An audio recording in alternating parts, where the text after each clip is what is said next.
Listen, bro. I see a lot of people talk about the whole Ryan quit and all that shit.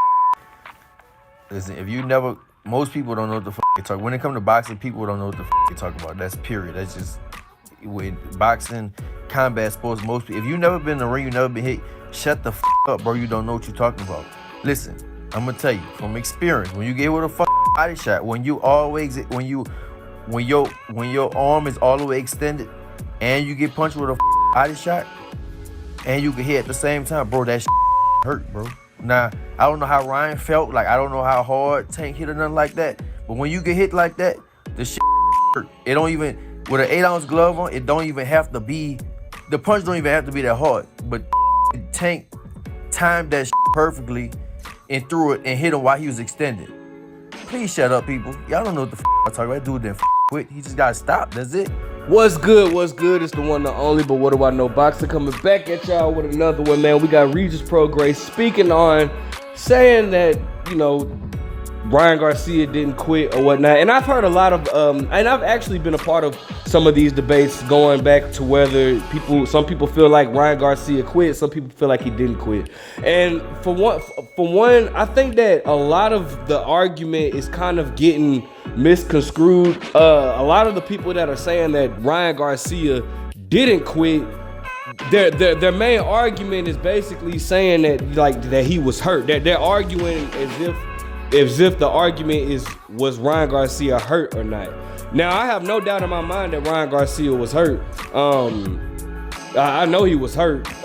You know, as a boxer myself, you know, I've always told people a body shot is much harder to recover from than a headshot. A headshot is, you know, if you're not knocked out, a headshot is easier to get up from than a body shot. A body shot, your whole body shuts down. It's like, you know, it's way, you know, way more tougher to get up from.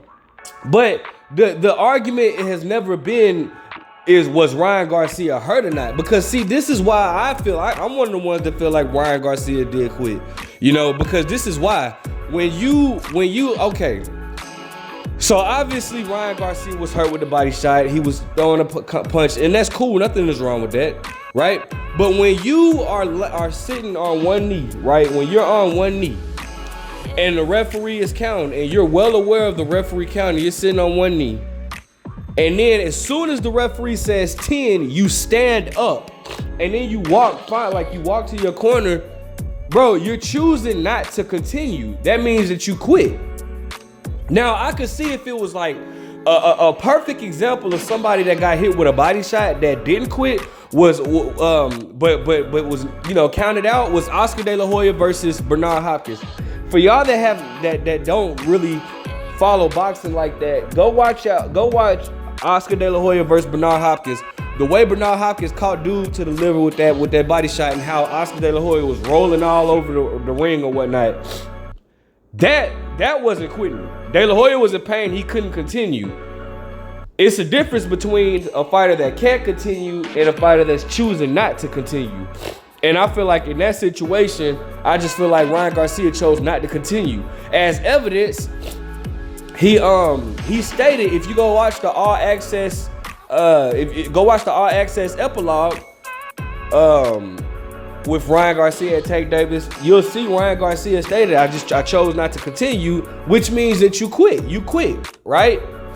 So that's just, I just kind of feel like that really shouldn't be no longer a discussion. Ryan Garcia definitely quit in that fight. And I'm not clowning Ryan Garcia or anything at all, but I will, when people want to debate about that, I will say, in my opinion, I feel like Ryan Garcia quit.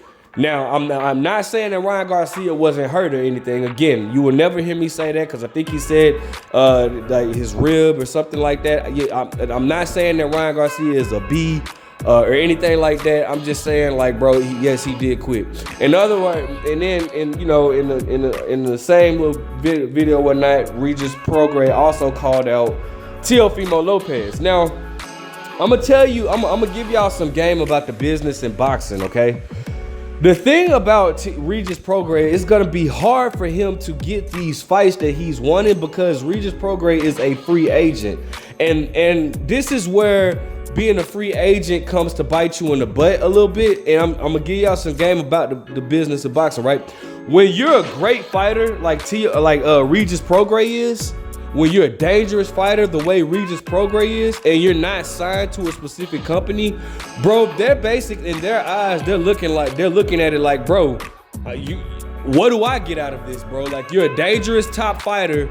If you beat my fighter and you're still a free agent, I don't get nothing out of this. My fighter just lost. Now I have to rebuild my fighter, and you're not even signed to me. So that's why I feel like Regis is gonna have a hard time getting these fights, because he's not signed to a specific promoter. He is a free agent.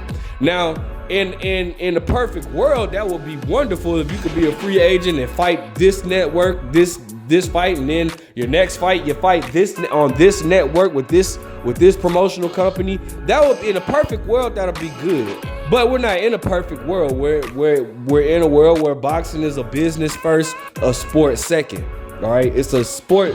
It's a business dressed up as a sport, and it's like I said, Teo. All right, for give you an example, even though this is Teo's last fight with Top Rank, so Teo says, I'm gonna give you an example, right? Regis calls out Teofimo Lopez. Let's say Teofimo beats Josh Taylor, right? Regis calls him out. Bob Arum is looking at it, and sometimes, bro, this is what they do. They put these in a contract, right?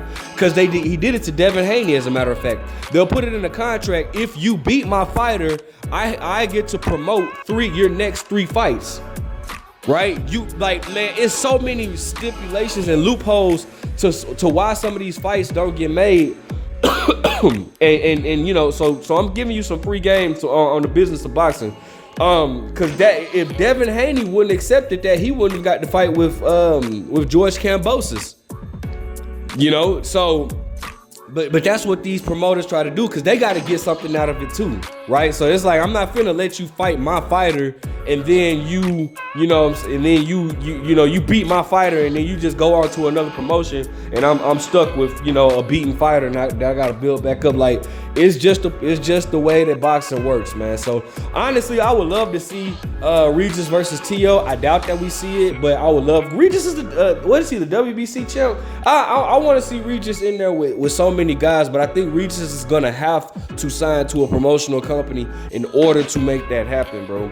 But anyways, let me know what you guys think, man. Make sure you guys like, comment, subscribe. What do you think about Regis Prograis? But what do I know?